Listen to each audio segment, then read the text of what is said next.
you doing, Miss Amores? This is Cynthia Lee Fontaine from RuPaul's Drag Race Season 8, and you are watching Jamar84 YouTube channel. Subscribe. Yeah. What's up, y'all? It's me, Chi Divine, here at DragCon 2016. And you know what? I don't get ready, I stay ready. Yeah.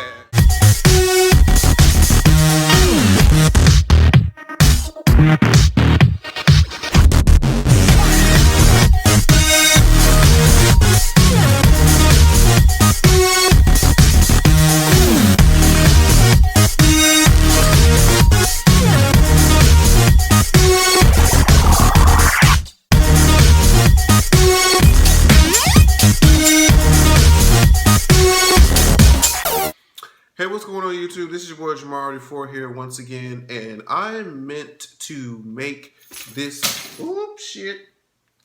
keys fell.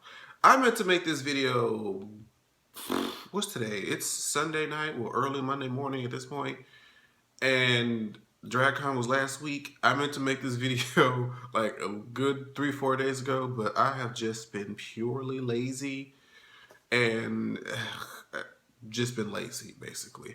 And tonight, I actually ended up going to the Rihanna's Anti-World Tour, which was awesome, by the way. Really quick, I got my little VIP laminate, and I got a choker that has the little, that's her little Instagram avatar. So I had an amazing, oh, wait, real quick, my shirt. Yes, okay. So yeah, really? Did I really just say those words? I went to did. It's late, y'all. My mind is all over the place. But I meant to do this video a long time ago, and since I went to the show tonight and went on the full face, I might as well just talk about DragCon while I have the makeup on. So, DragCon 2016 was a very interesting experience. Definitely gonna do it again, but I know next time things to avoid and things to make the experience or get the more out of the experience. All in all, if you've seen from, I'm sure I put some clips in the beginning about, some of the queens that I had met and got to, record for me, which is awesome. The DragCon, mainly, for those who aren't familiar with the event, is a convention that RuPaul's set up where, let's see, basically it's a meetup where the queens are, taking pictures, they're selling merchandise, they're conducting or hosting, different panels about different subjects. And yeah, it's just like a big meetup, a collection of people who are, I guess considered outsiders. Like there are I saw some fashions, I saw some drag styles, I saw just all around creative things in that convention center that I have never seen anywhere else. And it's almost like a collection of misfits, and everybody is literally just free to be whatever they want to be, however they want to express themselves, without the judgment of, the mainstream world or how people are going to look at them. Like, the energy in that convention center just felt like you could do whatever it is that you wanted to do, express yourself however, and it just be okay because you're amongst, similar-minded people, you're amongst friends, okay? So that was, definitely one of the best parts about it. And I know that I went mainly for the queens, but I knew enough, because this is my first time going, I knew enough that I couldn't get to each and every queen that I wanted to meet, per se, because I know it was going to be a really long line. And the week before DragCon, I looked at, the schedule for the different panels, because I knew that I wanted to do the panels for sure. A lot of the panels overlapped each other, whereas you have certain panels starting at two different panels starting at the same time, and there's no way to attend both without skipping out on and trying to get, and if you skipped out on one, trying to get into the other one, you're going to be really, really late. And it was just, you almost have to really prioritize and pick and choose. And so that was probably the only one of the only real downsides to DragCon is because this event is so massive. I believe they said there were like 22,000 people at this thing over the course of the weekend. The way that they had it was you had the weekend pass, or you for both Saturday and Sunday, or they had individual single day passes where you could just go for one day, which I don't recommend to anyone because, I mean, unless you live in unless you live in Los Angeles and you're not really that big of a drag race, I can't understand the reason why you would just get a single day pass. Like, you can't do anything in just that one day, but, you know, it's there if you need it. Some people can't do both because they have to work or whatever obligations, but either way it goes. And also what I've learned is, like, if you just get the general pass, even if it is the single day or the 2 day, honestly, that pass really isn't worth much. If you're like me and trying to get into the panel discussions, it's really not worth much. You have to have a VIP pass if you want to get any kind of, you know, good seat in these panels, because they have it separated so that there's a general line where the people who have just the weekend passes, and then there's a VIP line. And they let the VIP line go in first, then the general, the general admission. And even the VIP line was long as hell. So, for example, if a panel started at about 2 o'clock, if you are a VIP person, I would recommend getting to the VIP at, honestly, no later than, like, if you're looking to get to within the first 2 or 3 rows, if the panel starts at 2 o'clock, you need to be in line at 1:15.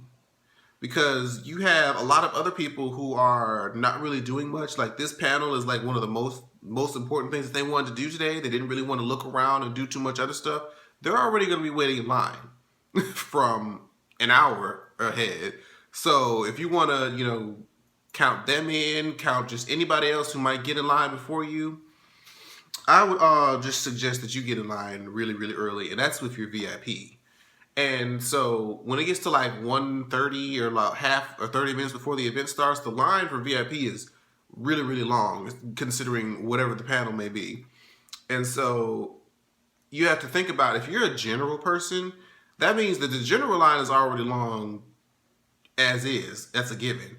So if you have the VIP that's really, really long, and then the general is really, really long, and you're somewhere towards the back of the general, you have to let all these VIP people in first.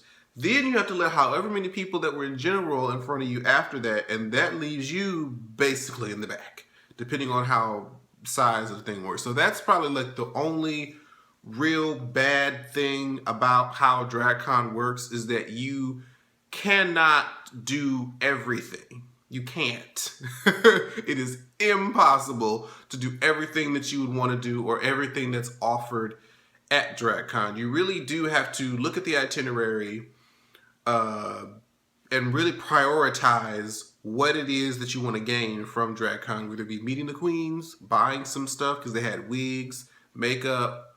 There were various other outside vendors like equality vendors. There were, even some reality stars were there, just amongst people in the main convention center. Or if you wanted to go to listen to the panel discussions, you could do that, schedule around that. But know that some panels that you may want to go to are going to be at the same time. So you have to kind of do like a, weighing up, like, which one do I want to do first? So yeah, that's the basic structure of how DragCon works. So because of that, this is how my agenda went, from what I can remember. The first panel on Saturday was... What was the very first panel that we did? Oh, and this is how I had to learn how this thing worked the hard way. It was Trixie and Katya's little however you pronounce it, whatever they do on that Wild Presents show.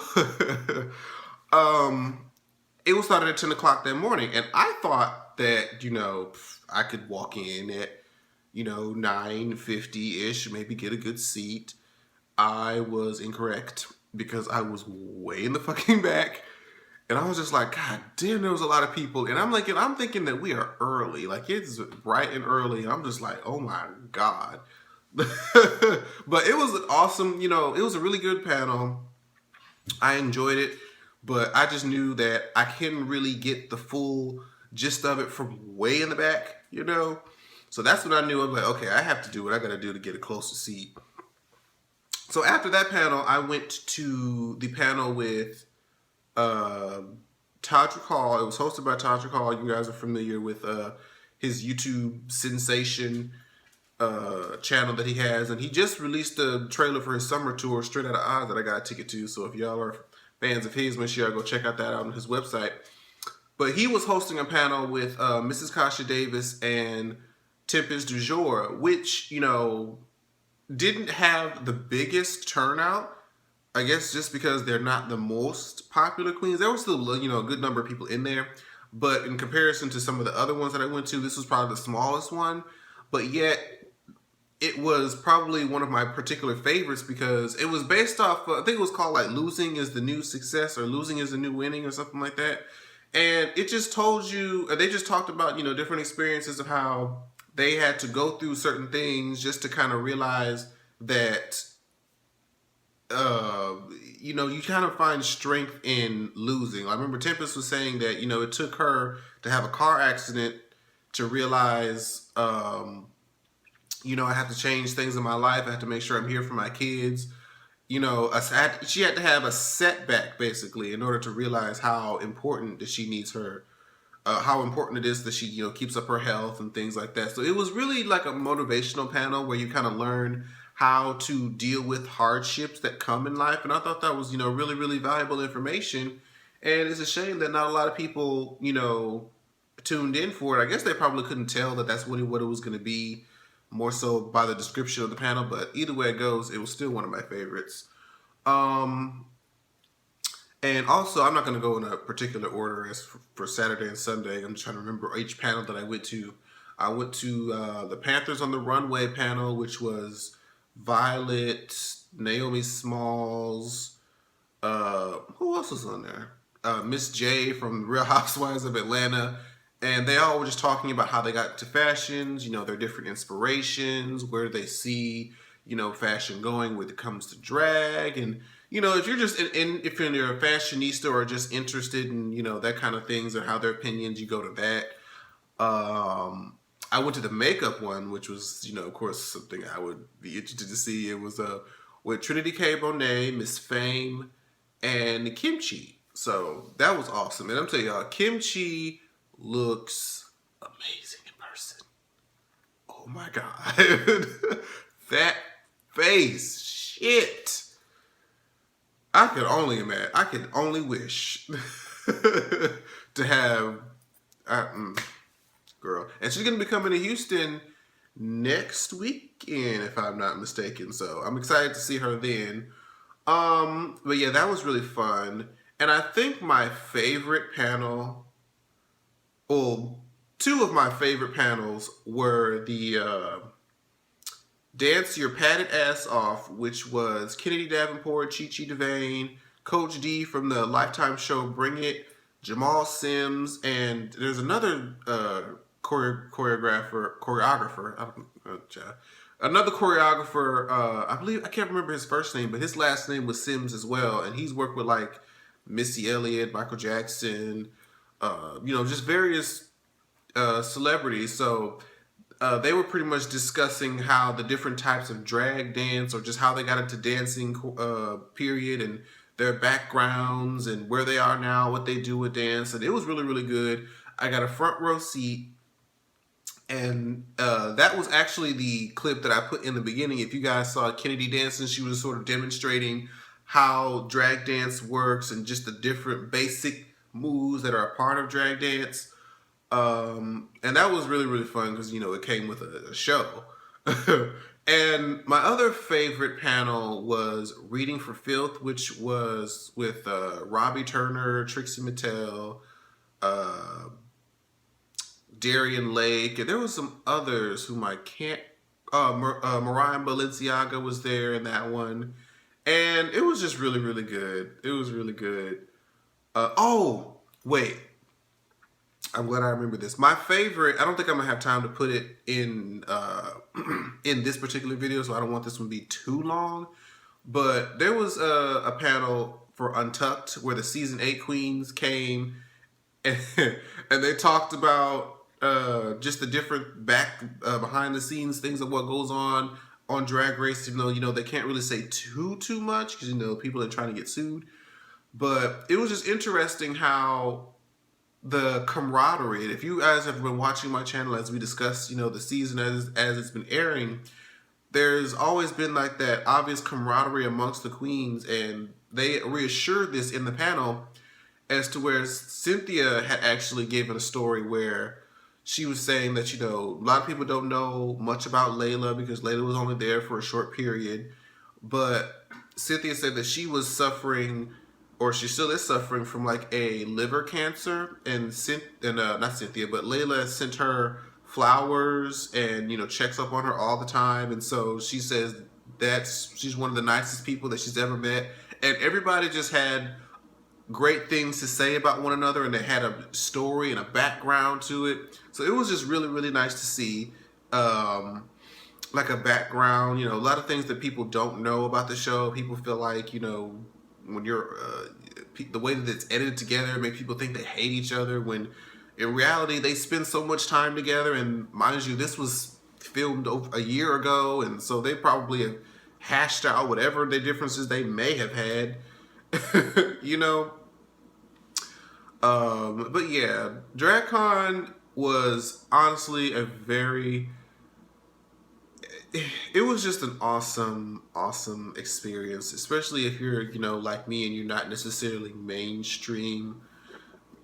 It was just fun to see so much creativity in one place, and it's also very fun to see these people who I'm such big fans of and I watched so faithfully on this TV show, one of my favorite TV shows. To see them live and in person is an experience within of itself. And so I recommend, if you're a fan of RuPaul's Drag Race, make sure that you get your own ticket to DragCon. I believe they have actually started selling the weekend passes for next year already. I think it's like April 28th or 29th of next year, 2017. But they're only still in the weekend passes, and I'm telling you, don't buy those. Do not buy the regular weekend passes. This event is getting bigger and bigger each year, and it's going to get even more and more crowded.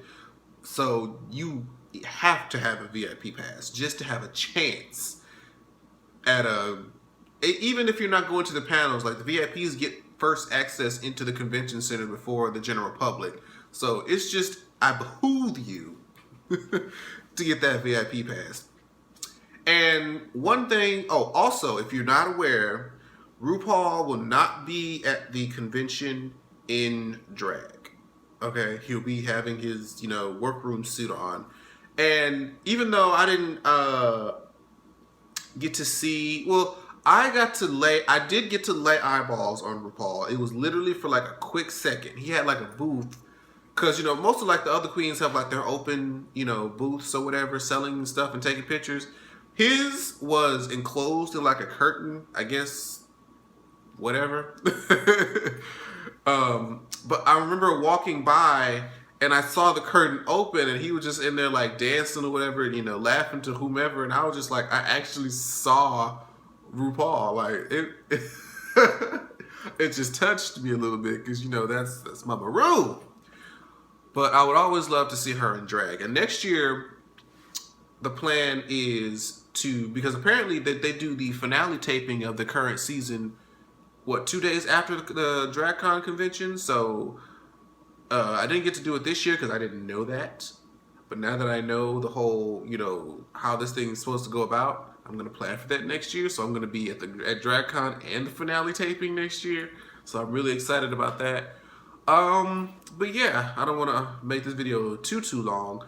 But yeah, all in all, DragCon was an amazing experience. I recommend it to any and everybody who is interested in drag, or is a fan of Drag Race, or is just a fan of non-mainstream misfits. I definitely encourage you to go. And I know that Logo is going to be, you know, showing the different panels or parts of it at least on YouTube. So make sure you go check those out. I believe part of the Untucked one that I mentioned is already on. I forget which channel it is, either Wild Presents or Logo TV. One or the other has them along with a fashion photo review with Raven and Raja. Just make sure you guys go check that out. They're going to be airing it or, you know, uploading those throughout the next few months as they edit them down together, because the panels were 50 minutes long, and I'm seeing these discussions or the YouTube clips are only like 18 minutes, so a lot is going to be cut out, but most of the stuff that they did cut out is stuff that you didn't need to see much anyway. So it was just like mindless banter, but it is what it is. I suggest you go check those out. I'm about to take all this stuff off because I have screamed my voice gone at this concert. It is now good 2:30 a.m. I still have to wipe all of this off. So thank you guys so much for watching. I know a lot of you people were requesting me to talk about the DragCon experience, and there you go. So yeah, I'll see you guys next time for the next video. Tell me what you think of my look. I think it's pretty cute. So I'll see you guys next time, and yeah, bye-bye.